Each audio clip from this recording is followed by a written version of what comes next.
Hey everybody, Craig Howie here of Howie Guitars, and a close friend of the family just inherited this guitar here. Said it's a Gibson. I had no idea what I would find inside. He wants me to tune it up, get it fixed up. And I open her up and I see this beauty. Holy cow. It's a Gibson Les Paul Custom, and the best I can tell by the stamp and the potentiometers, I'm guessing it's in the 1970 to 1973 range, so the Norland period. So I'm gonna get her fixed up. Here we go.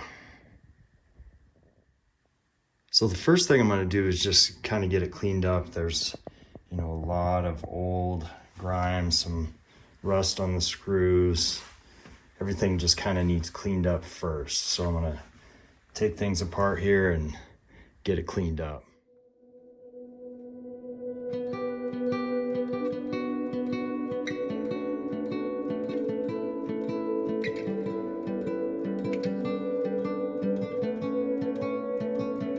Alright, so I've got her all apart as much as I'm gonna take her apart.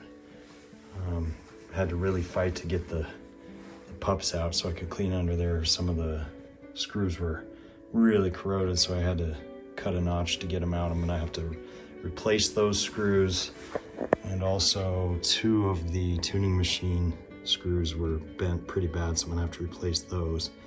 Maybe replace all 6 just to keep it even. And then, as you can see, just a lot of grime. I'm just gonna clean her up really well. So here we go with that.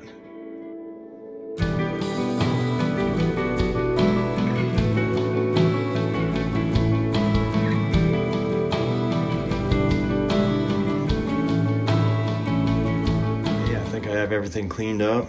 It's time to put her back together here and then get her set up.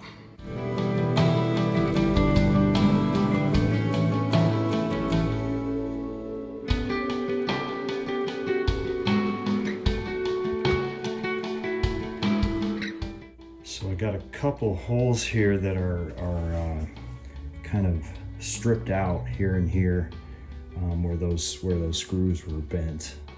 So I'm gonna see how the screw was bent pretty bad there.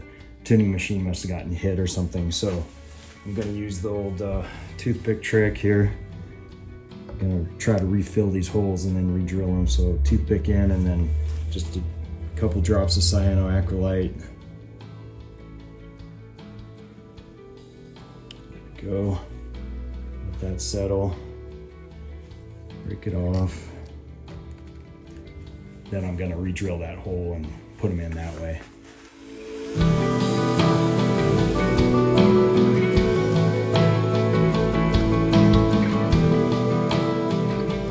Okay, time to string her up. And I'm gonna use Sit Power Groove strings. Sit, by far the best strings out there in my opinion. And I'm going to use the pure nickels here. I love these strings. Perfect for this guitar, I think. They're 10s, and I think they'll make her sound really good. And I'm going to do the Joe Bonamassa wiring trick, or I'm sorry, stringing trick. So that's what these extra ball ends are for. I'll show you that here in just a second.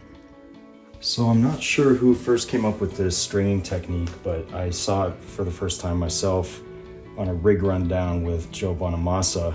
So basically what we're gonna do is bring the string through the tailpiece this way and then wrap it back around. But one of the biggest things that helps is to go ahead and put an old ball end on the string here. I can get it threaded. There we go.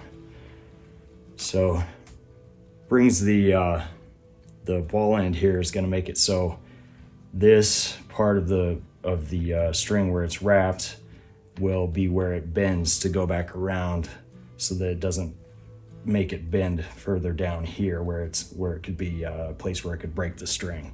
So I'm gonna send it in here.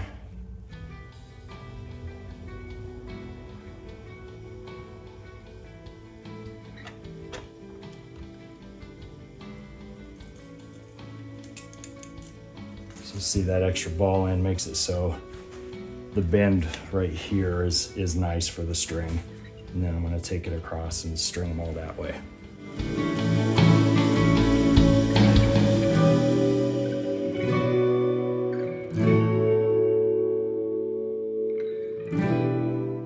Okay, so there you can see the wraparound style of stringing. I believe it helps keep the guitar in tune better. It's just the way I like to do it. And you can see the extra ball ends there help make the bend a little easier on the strings. Okay, the next thing to do is we need to check the neck, check the action, and then we'll move on to intonation. All right, the first thing I needed to do to check the neck was to go ahead and tune the guitar up. So I've got it tuned up. And then to check the neck, I have this great tool here that will fit over the frets, and I can see how level the neck is basically. So I know with these guitars, with these Les Pauls, we don't want a perfectly straight neck. We want a little bit of just a slight bit of a back bow, or up bow, I should say. And it looks like we're pretty much right on. I can see just a little bit of light right around here underneath, so I know I have a little bit of an up bow going. And so I'm gonna leave it there for now and see how she sounds after I check the action. So to check the action, I'm gonna check at the 12th fret, and I know I want this to be about 0.078 of an inch at the 12th fret. That's looking pretty darn close. On the high one, I want it to be about 0.63. That's a little low, so I'm gonna bring it up a little bit. Next, I just wanna go through and hit every fret and see if I have any buzzes or anything going on that doesn't sound right. So I just I can hear a little bit of buzz there. Probably need to raise the action or adjust the neck.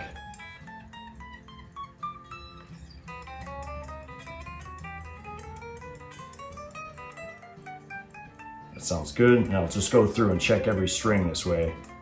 All right, I suppose the first thing I should have done is check the electronics. I guess it's 6.5 dozen, but as I plugged this in just now, found out the jack is bad. I'm gonna have to just replace this jack.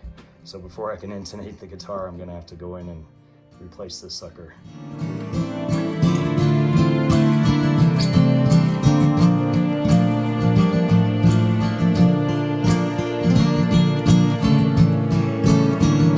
Okay, I have the jack all fixed and the electronics are all good. Next thing I'm going to do is intonate the guitar. It's a fairly complex process, so I'm not going to go too far into it on this video, but I'll put a link to a video that I made just on intonation below the video there for you, and we'll go from there. Okay, the intonation's all done, and all that's left to do is play it. So here we go.